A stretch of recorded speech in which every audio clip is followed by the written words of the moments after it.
record, okay? Ba't nakaside yung hat mo? But I wanted to know about your mom and dad. Kasi diba when, I think they died when I was what? 4? Huh? I just remember, what year did they die? No. I remember there was 2 caskets together. 1991 yung my father. 1993 my mom. Okay, so maybe... Ando ka na. No, I think I only remember your mom then. Hindi mo na natatanda. Ewan ko. No, only the casket. Sa letra to.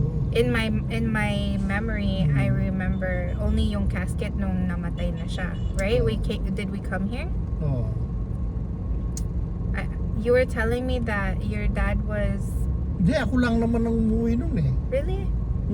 How come I saw... Kasi maliit pa kayo. Walang magte-take. Then I remember when I was little, somebody died and then the casket was there dun sa bahay ni... Sa Trita? Yeah. Oh, maybe yung grandma. Was I really? 93 na yun eh. Oo, nandito nga kayo pala. Okay. After pinatubo yun eh. Yun nga. And then you said your dad was they were making caskets. They're the one who's making the casket. Like, what is the history of that?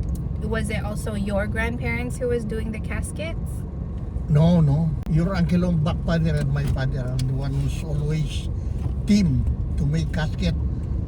Like in that barangay. When there's matay, they're the one who's telling them to make the casket because they save on just doing it wood than to buy. So paano yun? How do they... It's only wood. I wouldn't. It's only wood? Hindi naman, it doesn't like smell or anything? Kasi I thought... No. Before that time, like 90s, they don't let them stay for 5 days, no? 24. The longest is 3 days or 2 days like that. Sometimes 24 hours they were there. How about his personality? Was he scary? Oh. Your dad? Was he strict? He's strict. He's very strict. But he was also a farmer, right? Farmer He's a and farmer. casket. He's a farmer and carpenter. When there is no job, like nobody is telling them to make a house, he's a farmer. Mostly he's a farmer. But when that time before he died, he cannot, because one time he got accident on carpentry.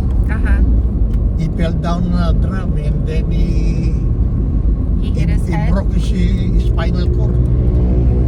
Is that... He was being hospitalized in orthopedic in Manila. That's for 6 months. Oh wow. And then after that, was he okay? Then after that, when he came out from this hospital, his left hand is already like semi-handicap already.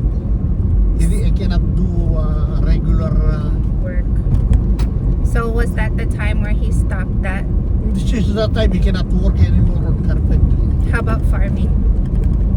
No, your uncle is the one who's doing it. Yeah. Your role is the one who told him to Take care of work the for farm. rice mill. Yeah. And he worked there a long time. But me, I tried rice mill for 1 year, straight 1 year. What? It's very hard. Yes. I don't know how. I mean, I guess tiyaga and tiis is like the 2 main things. And imagine, you plant the rice and then you harvest it. That's hard. Yeah. That's why that time when I experienced that one for 1 year, told my daddy, no, I'm going to go to Manila. I'm going to work carpenter on that.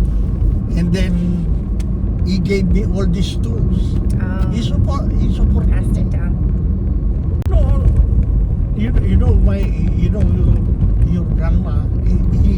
She got sick after I was born. Sick as in what? She got sick till I went to overseas. That's only sometimes 4 days, and then it will come back to Norfolk like that. Sometimes she's shouting like that and then yelling. Oh, so it was like a yun nga, mental illness. When she's like that, she's not really normal. Yeah. But she's not hurting that. No, Yeah, only like just talk, yeah. yung mga sinasabi niya. Only talk, only. Oh, okay. Shouting as in like random things or angry? Sometimes hatred, that, but we don't know whom she's Who she's saying it to. But if I'm there, I'm just gonna hug her and bring her back at home. She's always following me. Aw. But when you're rolling and caressing, no. She's fighting back. Wow. So when she matay, really, it's like I'm guilty. Why?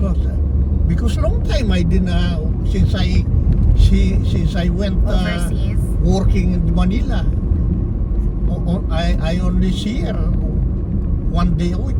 Yeah, but then you needed to do that to support them. Yeah, that's right. Who was And then when I went overseas, long time. Only when I take vacation.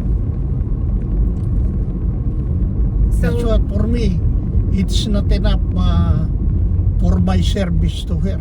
I support her, yeah. how old was she when she died? 76. My dad, 77. I don't know which of them is their death anniversary, but 14 and 16 May. Oh my God. Yeah. Yun nga yung sinasabi ni si Kuya Ralph ba yun? Or si... But I forgot whom Who's is who? 14 or 16. Their birthday is the same thing. Oh yeah? Uh, They're close together? Your Lola is November 25. Your Lolo is November 27. 2 days also. So, when you were young, yung elementary school mo is the Santa Rita Elementary dun sa may San Vicente, or was it another one? No, some Vicente only. Was that the only elementary school then? From elementary, we are not we don't ride. We just walk over there. Even high school. Yeah. Remember Saint Rita at San Jose? Yeah. We are only walking daily. We never ride like bicycle or whatever. And our sleeper are wooden. But you guys got used to it, right? Like did it hurt? You The one that's covering it is a clear plastic. But you remember when it's like cement, they're very noisy. Iba. Talk. Because we are when we are going, a lot of us children, we are all wearing that together? way. That's why it's very noisy in the road. So then after high school, you went vocational school, or did you go to work right away? No. After high school, I went to Piatti University. I studied refrigeration, air conditioning. But the problem, I didn't make it because I'm working in the daytime and then I study at night. Yeah. I didn't make it. You know, in construction, imagine for the whole day you are under the sun. Yeah. And then at night, until 9 o'clock. So just went to study on carpentry. So from Santa Rita, you worked in Manila for how many years? Plenty. Manila is a lot. How many years of that? And then I work at Olonga, Cavite, but mostly Manila. How did you find your job abroad? Because Uncle Nick. Saudi? No, Guam. No, I meant like when you were going to other countries first, like To Saudi. and stuff. Saudi. We got a neighbor in St. Jude. It's behind us over there. Yeah. And the what goes on? The brother of our friend, of our neighbor, is a recruiter in Saudi. But I just came from Guam that time. It's only about 1 month. I was on vacation. So you went to Guam first. Oh yeah, long time. That's long. your first overseas. I'm already 10 years from Guam before I went to Saudi. So Guam is the first place you worked first at. place since 1971. February 1971. So anong ginawa mo doon? Construction also. So for 10 years you were there, and then when you came back here, you went to Saudi? When I came back here, that is the last time because they are phasing out H2 worker that time already. We know that we cannot come back anymore. And then our neighbor at the back, the brother is a contractor in Guam. He's a recruiter. Okay. And then the neighbor up there told me, you wanna go abroad? Oh, I just came from abroad. I thought. Then, no, you wanna go Saudi? And then I told them, I heard that there's a lot of scam up there.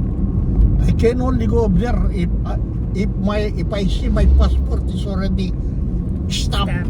I told them, I can even give any you needed as long I want my. Before I give the money, I want my passport stamped. I got a visa to go. Yeah. So, they asked me for 4,000 pesos. Mm-hmm.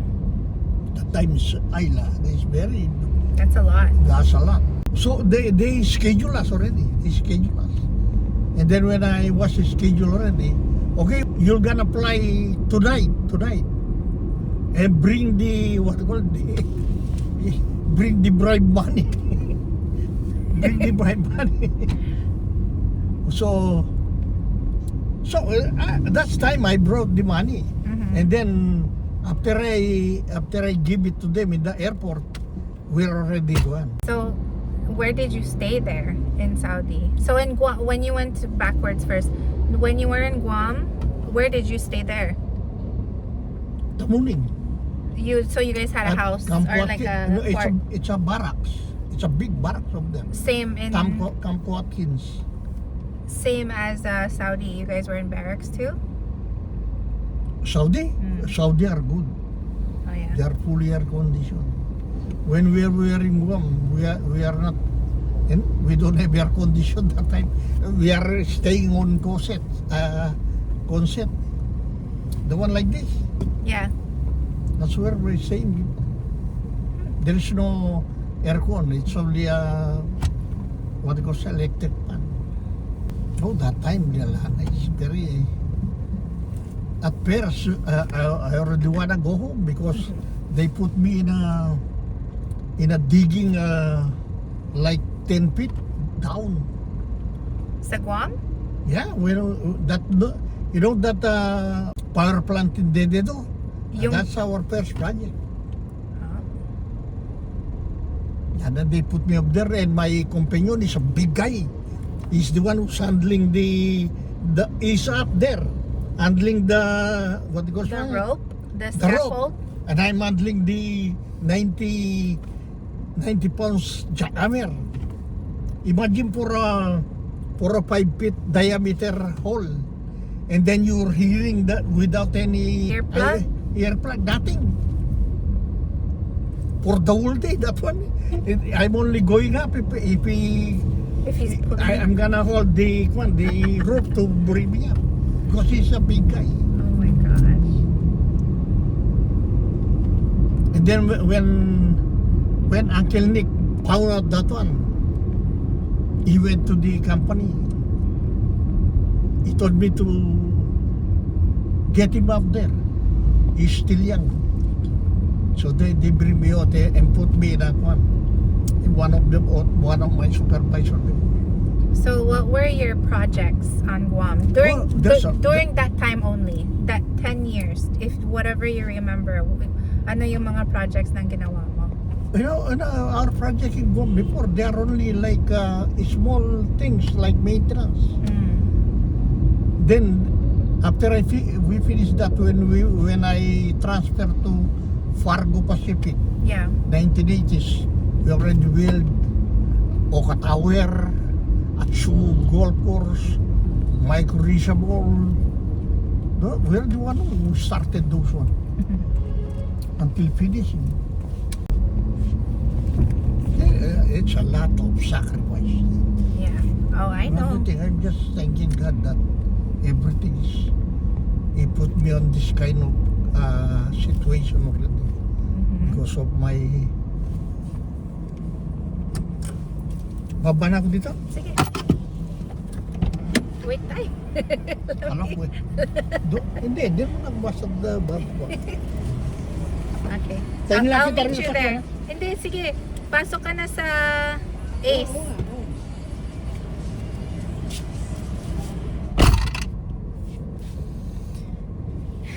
Yes, Tatay, I understand and I know of the sacrifices, even if the stories that I hear are just, there are a lot of stories that are newer to me. I understand all that you've done, all the patience, all the hard work, all the sacrifices, the tears, which is why there's no question about my wanting to do what I'm doing now. Again, thankful for my husband and his job for, just allowing him to do that or work out of Guam. I know that we're apart and often, and we're also making sacrifices, but I'm just very grateful. If my dad didn't do what he did, we wouldn't be where we were